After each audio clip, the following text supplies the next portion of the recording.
Hola amigos, mi nombre es Damián, este es el Bookish Paranoid y hoy continuamos con nuestro ciclo de charlas de Nikolai Vasilievich Gogol. Esta es mi gata, Koshka se llama, los saluda y se va a pasear. Hoy vamos a continuar hablando de la figura de Nikolai Vasilievich Gogol y vamos a hablar del libro que lo hizo famoso. Me refiero a Las veladas de Dikanka. Primero voy a mencionar por qué este libro se llama precisamente así, Las veladas de Dikanka. Resulta que Dikanka era un punto geográfico de referencia en lo que era la región de Poltava, en la provincia de Ucrania del Gran Imperio Ruso. Además, era un lugar muy importante porque era un lugar al cual, en honor del cual, Alexander Pushkin había escrito un poema en 1820. También, y no menos importante, era un lugar que pertenecía a uno de los grandes funcionarios del Imperio Ruso de aquellos años. Es importante decir también que muy cerca de Dikanka había crecido el mismo Nikolai Gogol. Y también importante es que uno de los personajes inventados por Gogol, un personaje ficticio, vivía el apicultor, uno de los apicultores que cuenta las historias de las veladas de Dikanka, vivía cerca de Dikanka. Por eso hay varios puntos que nos unen para decir por qué exactamente se llaman las veladas de Dikanka, cuando en realidad Dikanka aparece en uno solo de los 8 cuentos que componen la historia Veladas de Dikanka. Las Veladas de Dikanka, como ya acabo de decir, son 8 cuentos, está dividido en dos partes. ¿Cuándo fue publicada? Fue publicada la primera parte en septiembre de 1831 y la segunda parte fue publicada en marzo de 1832. Ahora voy a contar un poco de cómo fue escrita, cuándo y cómo fue escrita esta obra. En nuestro video anterior hablamos de cómo Nikolai Gogol llegó a San Petersburgo, cómo probó suerte como actor, cómo probó suerte como funcionario, sin éxito. En un momento determinado él escribe un poema que no tiene mucho éxito y Nikolai Gogol cae en cierta depresión que lo obliga él decide viajar a Alemania para descansar un poco, que es algo que no está mal, ¿no? Si caemos en depresión, ¿por qué no tomarse un año y vivir un año en Alemania? Cada cual combate la depresión como puede y como quiere. Bueno, en fin, la cuestión es que Nikolai Gogol, cuando regresa a San Petersburgo, nota que hay una moda del folclore eslavo. Y el folclore eslavo se conservó mejor que en otros lugares en Ucrania. Entonces hay una moda de todo lo que es el folclore ucraniano.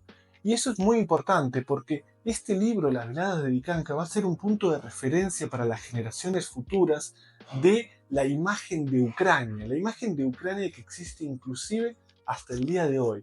Este libro de Gogol va a formar la opinión de esas personas. Entonces Gogol nota, como decía antes, nota que hay una moda de lo que es Ucrania, de lo que es el folclore ucraniano, y él empieza entonces a crear estas historias, a escribir estas historias.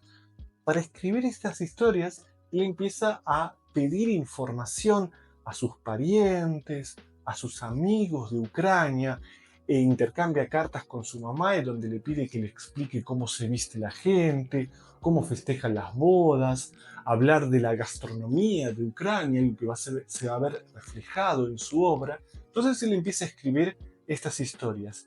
Y de cierta manera, Gogol se convierte en el rostro, en la imagen de este movimiento del folclore ucraniano, siendo él, en realidad, una persona que no estuvo al principio de esta moda y de cierta manera como que en el día de hoy se concentra lo que es esta moda en su figura, algo que es injusto.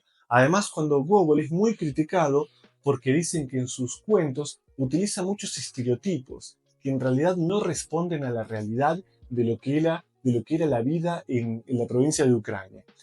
La provincia de Ucrania en aquellos años, me refiero.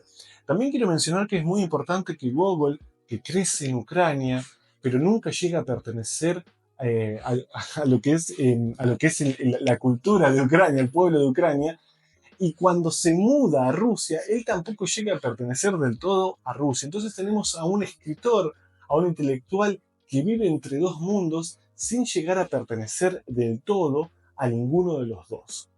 Ahora quiero hablar de cómo están escritos estas historias. Estas historias son una mezcla de géneros. ¿Sí? Tenemos una mezcla de horror, de comedia, de fantasía, de realidad, ¿sí? De tragedia también. Y en estas historias, el lenguaje con el cual está escrita en estas historias es un lenguaje muy simple. Es un lenguaje muy simple en el que algunos críticos de la obra de Gogol dicen que los personajes no pueden hilvanar dos frases seguidas o dos palabras seguidas en realidad sin mencionar al diablo. ¿Sí? Y es algo muy importante que va a aparecer en estas obras, que va a hacer que las fuerzas sobrenaturales que persisten, estamos hablando del folclore, ¿sí? Donde la presencia de diablos, de espíritus, es algo muy común, es decir, los espíritus, estas fuerzas sobrenaturales y las personas reales están en igualdad de condiciones. Y en muchas oportunidades, si no siempre, las personas van a vencer inclusive a estas fuerzas sobrenaturales.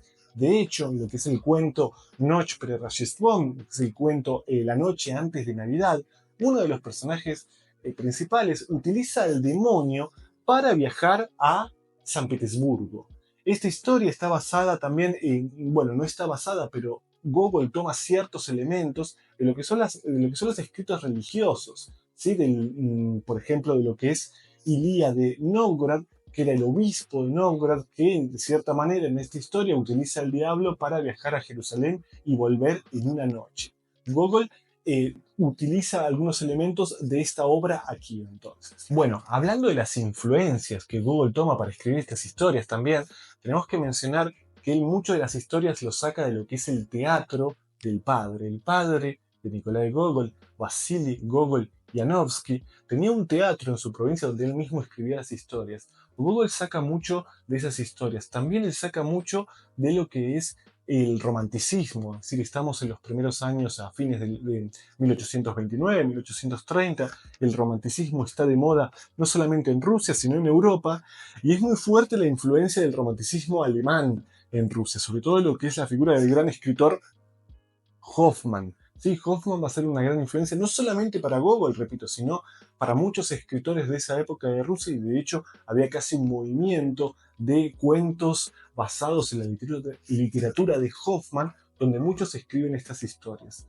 Y hablando de las veladas de Dikanka propiamente dichas, van a ser importantes porque casi por primera vez en la literatura rusa se van a describir no se va a describir solamente ceremonias y tradiciones del folclore eslavo, del folclore ucraniano, sino se va a describir con mucho detalle lo que es la gastronomía ucraniana. Sí, lo que mencionaba anteriormente, que mucho de lo que es la imagen de Ucrania hasta el día de hoy se ha formado gracias a este libro.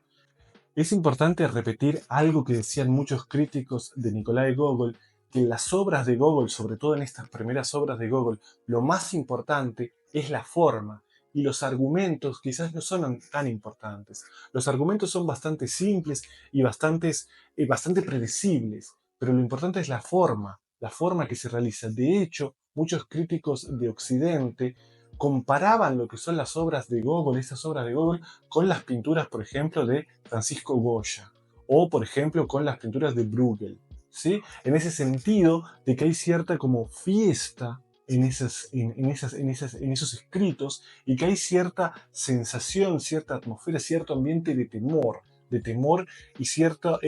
temor y de expectativa. Algo que después se va a comparar con los años o se compara algo con lo que es, por ejemplo, la literatura gótica, digamos. Para hablar de cómo fue recibida la obra, tenemos que decir que hay una historia muy interesante donde dicen que Pushkin contaba que, bueno, Pushkin recibió bastante bien, muy bien recibió esta obra, y él contaba una historia que en realidad era una historia que Gogol le había contado a él, en donde decía que cuando imprimían los libros, muchas de las personas que trabajaban en el lugar no podían trabajar correctamente porque se reían mucho cuando estaban imprimiendo los libros. Algo que, bueno, es una leyenda que el mismo Gogol quizás inventó, pero que, bueno, refleja un poco de qué manera ciertos sectores de la sociedad de San Petersburgo, de Rusia, recibieron la obra. Muy positivo. Sin embargo, lo que decíamos anteriormente, hubo bastantes críticos, algunos que decían que el libro era un conjunto de estereotipos que de ninguna manera reflejaba la vida pastoral de Ucrania. Otros críticos con el tiempo, por ejemplo Nabokov, decía que cuando él quería que cuando él quería tener pesadillas, por ejemplo, imaginaba a Gogol escribiendo estas historias y que él de ninguna manera consideraba estas historias, estas veladas de Vikanque como parte de la obra de Gogol. El mismo Gogol en 1833 escribía que a él le gustaría que todos olvidaran que él escribió este libro y que no lo tomaran en cuenta. Y es algo que en cierta manera logró, porque muchos años se empezaba a estudiar Gogol ya desde lo que son obras posteriores de Gogol, como las historias de San Petersburgo o inclusive las almas muertas.